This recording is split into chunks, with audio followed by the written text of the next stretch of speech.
بسم اللہ الرحمن الرحیم۔ السلام علیکم دوستو، آج ہم بات کریں گے جنگ بدر۔ بات کریں گے کہ کافروں کو کس طرح شکست ہوئی اور میدان جنگ سے وہ کس طرح بھاگے، اور بات کریں گے کہ یہ جنگ کس طرح شروع ہوئی۔ چلو شروع کرتے ہیں ٹائم ویسٹ کیے بغیر۔ ابو سفیان کا شام سے ایک قافلہ جس میں 50,000 کے سونے کے سکے اور ہر قسم کا مال موجود تھا، یہ قافلہ شام سے لے کر مکہ جا رہا تھا، لیکن درمیان میں بہت بڑا مسئلہ تھا۔ مکہ پہنچنے کے لیے اس قافلے کو مدینے کے پاس سے گزرنا تھا، اور مدینے میں مسلمان اس قافلے کو لوٹنے کے لیے تیار بیٹھے ہوئے۔ مسلمان قافلہ لوٹ رہے تھے۔ رکیے، مسلمان کیسے قافلہ لوٹ سکے، وہ بھی رمضان کے مہینے میں؟ اصل میں بدر کی جنگ سے 1 سال پہلے مکہ سے ہجرت کر کے مسلمان مدینہ گئے تھے۔ وہ اپنے ساتھ کچھ نہیں لے کر گئے تھے سوائے کپڑوں کے جو وہ پہنے ہوئے تھے۔ مکہ والے ان کو غصہ دلانے کے لیے ان کی سب چیزیں بیچ، اور یہ وہ قافلہ تھا، اس میں زیادہ سامان وہ تھا جو مکہ کے مسلمانوں سے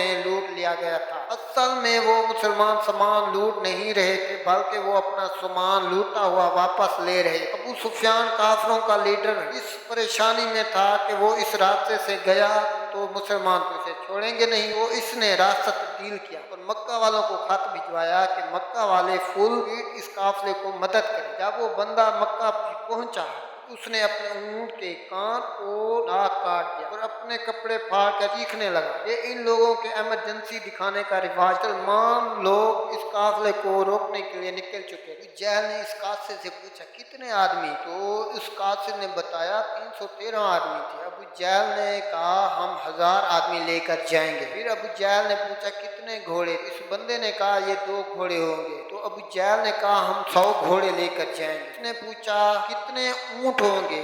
تو اس نے کہا کہ کم سے کم 17 اونٹ ہوں گے۔ ابو جہل نے کہا ہم 100 اونٹ لے کر جائیں گے۔ ابو سفیان نے دوسرے راستے سے مسلمان سے بچ کر نکل گیا، تو اب جنگ کرنے کی ضرورت ہی نہیں کیونکہ قافلہ تو بچ گیا تھا۔ لیکن ابو جہل نے کہا اب ہم جنگ لڑیں گے، کیونکہ ابو جہل نے کہا ان کے ایک ایک بندے کو مارنے کے لیے ہمارے پاس 3 بندے موجود ہیں۔ حضرت محمد صلی اللہ علیہ وسلم نے اپنی فوج کو پہلے کنویں کے پاس جا کر رکنے کو کہا۔ ایک صحابی نے آپ صلی اللہ علیہ وسلم سے سوال کیا کہ یہ آپ نے اللہ کے حکم سے جگہ چوز کیا یا مشورے کے ساتھ؟ تو آپ صلی اللہ علیہ وسلم نے کہا کہ یہ مشورے سے کیا ہے۔ صحابی نے کہا ہم آگے جا کر رکیں، آگے پانی بھی زیادہ ہے اور ان کافروں کو کنویں پر رکنے سے روکیں گے۔ تو حضور صلی اللہ علیہ وسلم نے ان کا مشورہ پسند کیا اور اپنی فوج کو آگے جانے کا حکم دیا۔ دوسرے دن جب ابو جہل کی فوج سامنے آئی تو یہ 3 گنا بڑی فوج تھی۔ وہ اپنے بھائی اور بیٹے کے ساتھ آگے آئے اور مسلمانوں کو چیلنج کیا کہ کوئی ہے جو ہمارے ساتھ آ کر لڑائی کرے۔ مدینے کے 3 انصار ان کے سامنے لڑنے کے لیے تیار ہوئے اور آئے۔ عتبہ نے کہا یہ کون ہے؟ انہیں تو اپنے بھائیوں کے سر کاٹنے ہیں۔ انہوں نے اپنے باپ اور دادا کے مذہب کو چھوڑا۔ حضرت حمزہ اور حضرت عبیدہ سامنے آئے اور لڑائی شروع ہوئی تو حضرت عبیدہ زخمی ہوئے، لیکن عتبہ کا بھائی اور بیٹا سب مارے گئے۔ عتبہ کا بیٹا